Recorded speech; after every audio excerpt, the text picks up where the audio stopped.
In this video, we'll show you how to install external pins in walls with bales that are laid flat.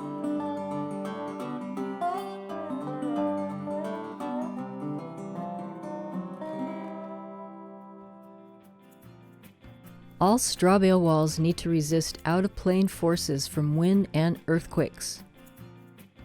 These are forces that act perpendicular to the wall's surface, causing it to buckle or tip. Table AS 105.4 in the building code describes several methods to resist out-of-plane forces. Pins are often used in laid flat walls or when plaster mesh or other methods aren't employed in this role. External pins are usually installed on 24-inch centers and bear on the sill and top plates. To install external pins, cut narrow channels in the opposite sides of a straw bale wall. This allows the pins to recess into the straw bale wall surface.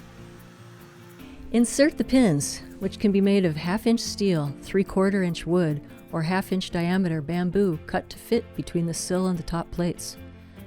Some builders will cut pins a bit longer, then drill shallow holes in the sill and top plates so the pins seat into them.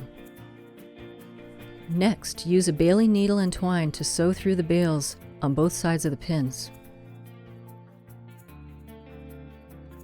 Tie the pins together by creating a loop over one end of the string and use it as a pulley to cinch the pole tightly to the wall.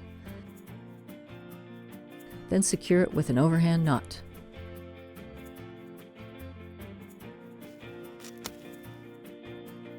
Repeat this process at least every 32 inches and within 8 inches of the top and bottom pins.